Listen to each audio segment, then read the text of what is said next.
So I'm a gamekeeper turned poacher.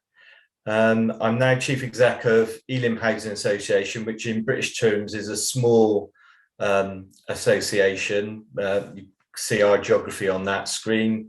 We've only got about 900 homes, about 500 of which are classed as general needs. 250 are supported homes for people who've experienced homelessness, and 150 are pitches for gypsy and travellers. So though we're small, we're actually the biggest provider of gypsy and traveller accommodation in the country.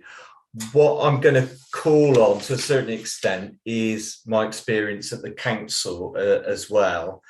And here is, in terms of setting the scene, and I know some people have mentioned Bristol already, here is Bristol. Now, there seem to be two ways of calculating the population, both of which are wrong. One is the population within Bristol's municipal boundary. And then the other, which is used by the Centre of Cities, is Bristol and South Gloucestershire. But not all of South Gloucestershire is really part of the city of Bristol. So the reality is somewhere between these figures. But Bristol's population is 465,000, or on the other measure, nearly 750. In Bristol itself, there are 202,000 homes, and in South Gloucester, 323. There are actually far more sites and land available in South Gloucestershire than there is in Bristol, because it is the outskirts of the city and the surrounding countryside. But a lot of that countryside is protected through planning through one way or another. In terms of the provision of social housing, in Bristol, there's about 40,000 homes, and then another 13,000 in South Gloucestershire. Bristol performs economically fairly well in terms of the country as a whole.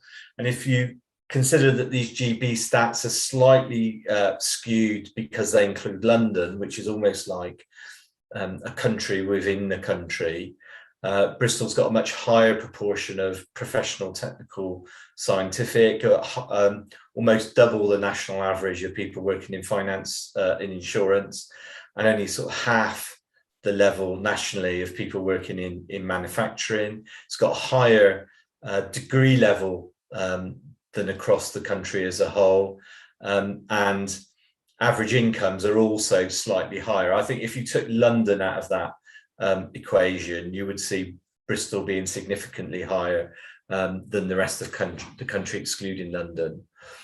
In 2016, Marvin Rees was elected as the mayor with a pledge to build 2,000 homes a year. Bristol had been bouncing around about 1,200 a year before then.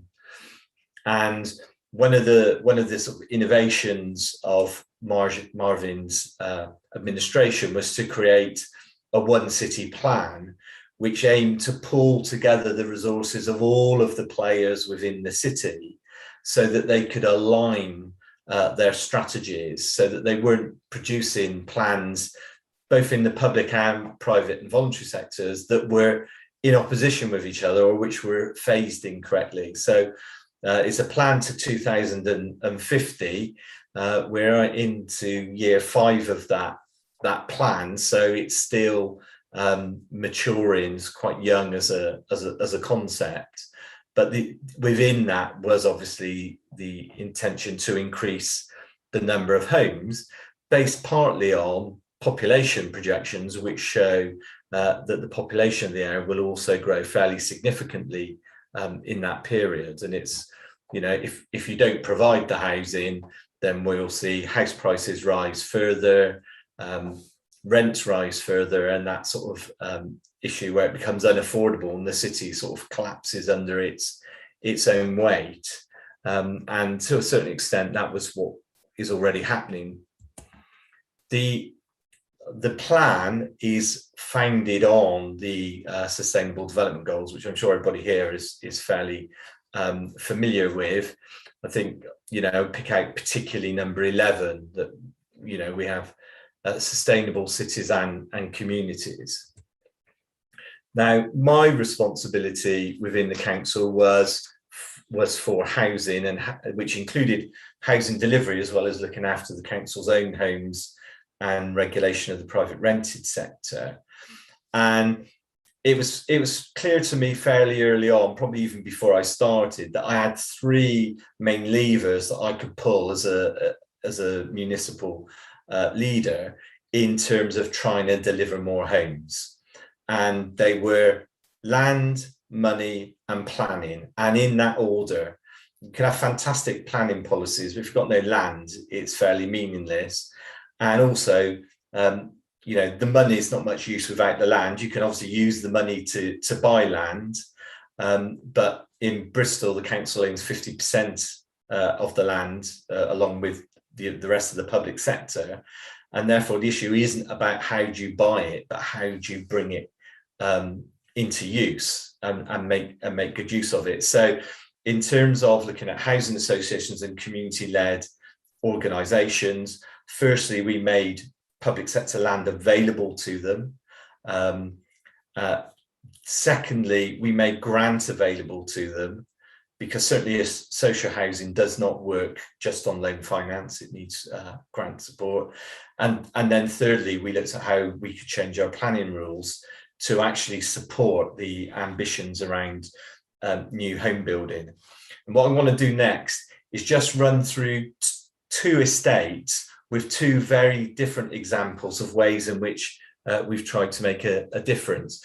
And the important thing I'd say about these estates, we often talk about what is a sustainable location.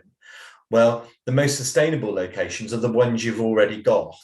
And the most important places you've got are sustaining the places that you've already got, environmentally as well as socially. And we should really make the most of our existing communities, as with any other resources, when we're talking about sustainability, before creating new ones. So if we take the first community and looking at two projects here, the first one is a community-led project called We Can Make, working with an organisation called Agile Homes, which came up with something which they called urban acupuncture, which was looking at the very low density developments. This estate was built in the 30s, but it's also true of estates built in the 1950s as well. Very low densities, which over time have undermined local economies, because it's much more difficult for shops and pubs and community organisations and faith organisations to survive if there isn't a density of population there. And so what this project is about is looking at those spaces and coming up with a design code which allows you then to utilise them. And that land is interesting because the land is, half of the land there is still council, half of it's private. A lot of the sites will be mixed ownership, but the council certainly said we will put up our land to make this scheme work. The first, you can see a sort of demonstration house in the middle of the slide, but the first projects have been gone through planning now to start building between existing homes at the end of existing rows. The University of West of England identified, I think, over 1,400 potential plots within an existing estate of about 3,000 homes. So I think there's another thing in terms of regeneration. Often when regeneration these days is seen as taking an existing area, knocking it down and then building something new, which again is socially and environmentally unsustainable. Whereas what this does is it doesn't require any existing homes to be demolished or any existing populations to move. And in fact, it does allow families to relocate back with each other. So that project's working. It's got an ambition of building 50 homes a year once it gets fully up and running. In the same estate, you've got a sort of more corporate example of how building sustainable homes is being delivered at a scale. One site, again in the ownership of the council, was not very easy to develop. A brownfield site with a stream running through it. It required money from Homes England to support the development and dealing with the site. It also required the council obviously to put the land up, and also in this deal it says 30% on this side. It's actually increased to 46% more recently. 46% of the homes will be sold back to the council for council housing. The other 54% are sold on the open market, very much targeted at households with incomes between 15 and 35,000 pounds a year. And the thing about Bocklock's model, which was developed in Scandinavia, and they've already provided over 10,000 homes in Scandinavia, is that they're looking at how can they provide homes which are affordable to buy to families on modest and reasonable incomes, the sort of incomes that people might find in the public sector, for example, for nurses or firefighters or police officers, a whole range of sort of standard roles. And also within that, it's about building a community, not individual homes. So quite a lot of effort and energy went into actually consulting the people who live nearby around what sort of community facilities might be needed, how do you landscape, how do you make the most of the stream. That I grew up on an estate built in the 50s, and what they did with most of the streams on the estate I grew up on was they culverted them. And so they lost actually quite a lot in terms of that natural environment. I'm going to move on to another estate now, and again looking at two initiatives, one at a more micro scale and one at a larger scale.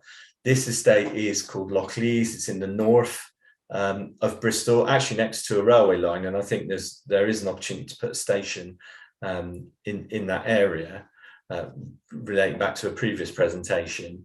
Now, there was a sort of a community type organisation which came up with something called the Snug Home, which is actually a one-bedroom house. It was part of a challenge from many years ago to, could you build a house for £60,000?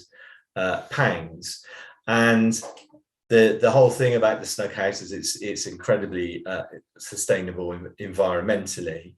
It can be used to put again into smaller sites, or it can be built at scale. I visited the first one that was completed last year, which was actually built in someone's back garden and used for housing a refugee by the homeowner of the main house. But now Ecomotive, who build the Snug, have been commissioned by the council in Bristol to build some council housing on a site again owned by the council. Again, on the same estate, a corporate approach with providing housing at scale.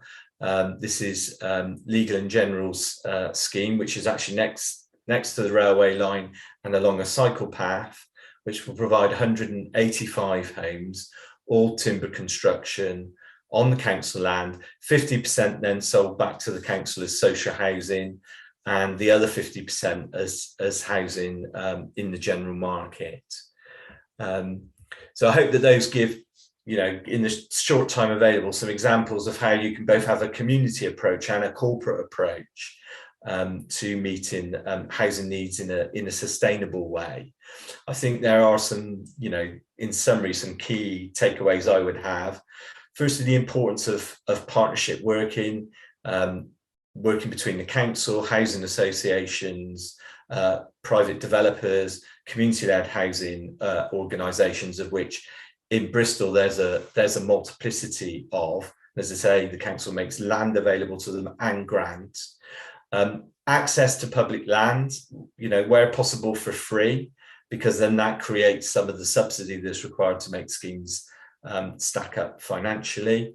And it requires councils to think about the wider benefits rather than just the financial benefit of land disposal.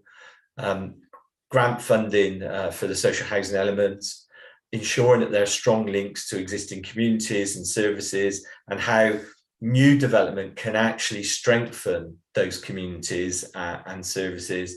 The use, obviously, is sustainable materials, which is usually timber, but in the case of the first scheme I showed you, that was compressed straw bales with a timber frame. With all of these examples, the housing is built off-site, and that allows the opportunity to build at scale and to provide a uniform quality to the housing, and also that commitment to the environment around the homes and not just the homes themselves. I think what we've all found during lockdown is it's the places between our homes and around our homes that are so important to us, not just the homes themselves.